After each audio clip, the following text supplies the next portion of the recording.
Hey y'all, it's Paula with Hillbilly Orchids. Welcome back to my channel. I hope everybody's doing good. I'm just exhausted. Oh, you guys, you have no idea. I'm just so exhausted, so having a day. But I want to talk about my Telipogonifloras. Okay, there's been a lot of buzz about these guys. I've posted them on a few websites and stuff, that some groups that I'm in, and everybody's talking about them. And I didn't realize till I talked to Milan that what the best way is to grow these guys. So I'm like, well, I want to share this with other people, and it's a miniature orchid, which is kind of cool to have. And so I ordered these domes, or they're deli containers, because, and I'm hopeful, I don't know, I think it might not work for it actually, now that I see the actual size of it. This little guy he's already touching this jar. And I'm not sure, I mean, like, he's still got a little bit of room that he can grow out, but I mean, he's just growing so fantastically that I needed to upgrade him a little bit. I mean, ever since I've put him in this container, he's just done phenomenally. And I was trying to explain to everybody how you do it. And basically, I just have the magnetic hooks, the magnets out here and the hooks on the inside that it hooks to. It works good with plastic. It does not work good with glass. So that's why I wanted to go ahead and give one of these a try. So all I do is I put two little holes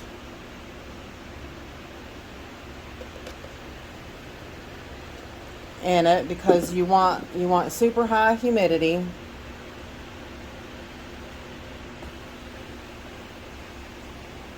And basically that's it for the holes in humidity. So now let me unplug this and set it somewhere so I don't get burnt. Set it out of the way.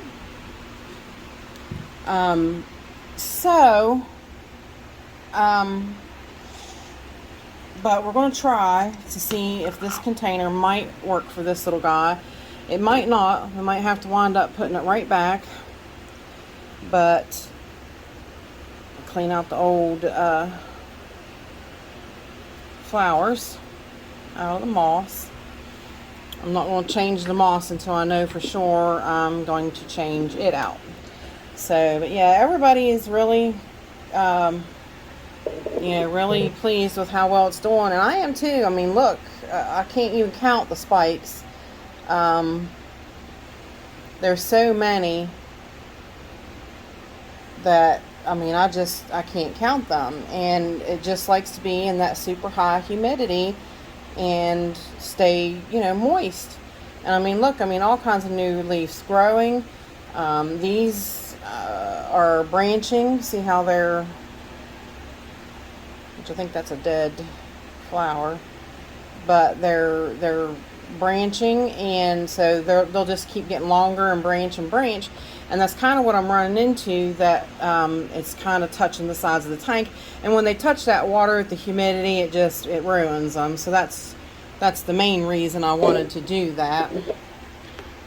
So let's see. I just don't, like I said, I'm not 100% sure this is going to work. Might wind up going straight back into its old container so I can find something else. But basically, that's all you do. Just, hook your hook back up in there. And I usually try to put the hook to the side because of the way she hangs. And there's kind of like an imperfection right there, which, I mean, it shouldn't really matter. Alright, here goes the test. It's pretty snug. Yeah. No, it's too snug. Definitely too snug. These ones are touching. It's kind of hard to find a proper size container. Let's see if we scoot it back like that. Maybe. Yeah, that's better, but nope. See, this one's touching back here, which might not be anything I can do about that one. It's kind of growing backwards.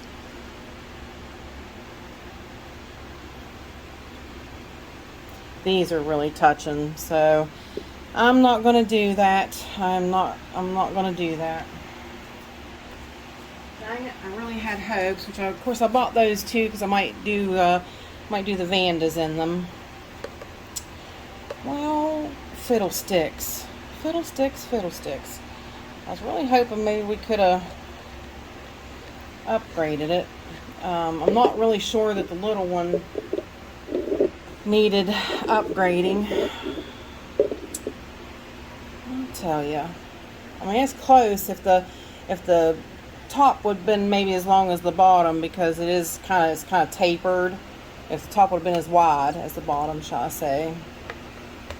Fiddlesticks. I guess I should have even checked it before I put holes in it, but guess you'll have that. And I can't seem to get this one, like the way this is dipped in, I can't really get it too far onto the edge of this to try to get it to go back further.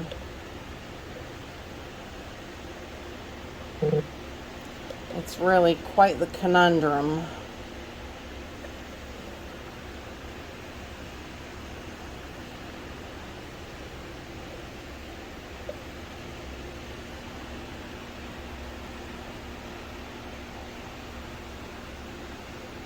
But there she is, back in her old home. So I guess too bad, too sad, she's not getting changed out.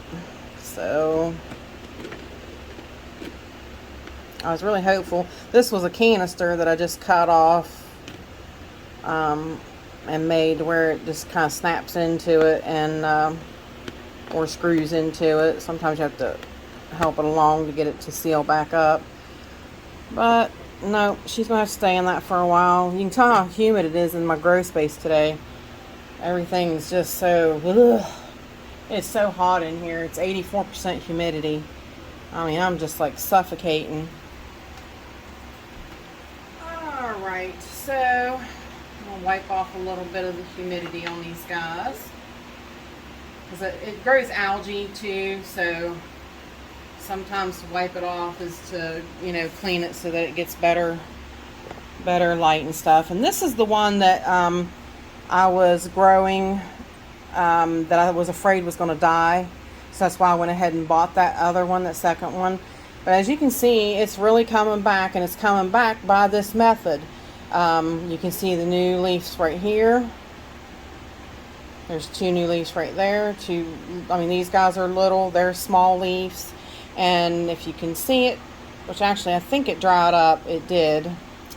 Dang it, but that's a spike. I wonder why that bud dried up. It was a little red the other day. It didn't even open. It's probably just not ready to, it's not probably got enough really backup or storage to actually bloom yet. So we'll try again, and we'll see if the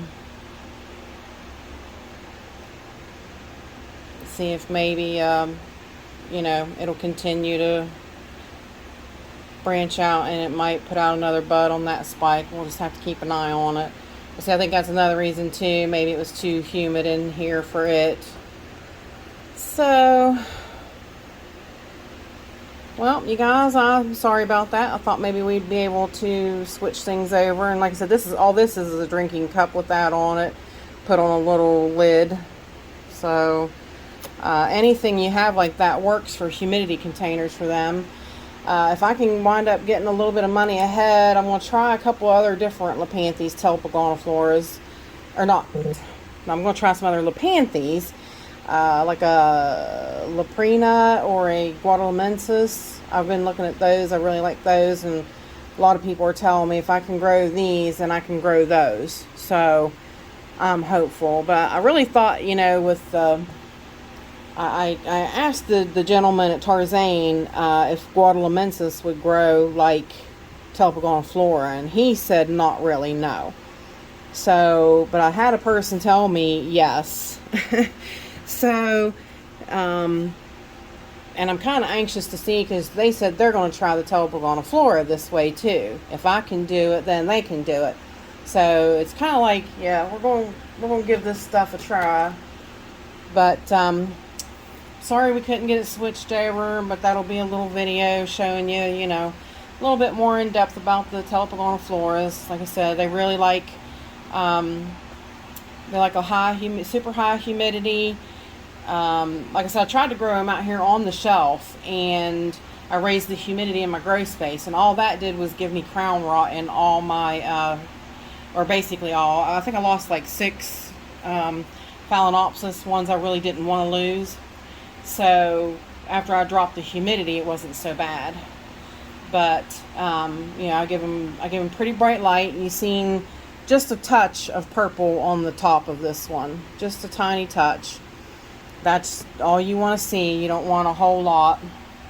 And I feed them exactly my Jack's 2-part system, exactly what I feed the big orchids. It gets a whopping dose of, you know, nitrogen and you know, whatever I'm feeding. If I'm feeding 170 to 200 parts per million, that's what it gets. So we'll just kind of make this a little update on the Telipogonifloras. So with that said, I appreciate y'all stopping by and hanging out with me, and bye for now, y'all, till we meet again.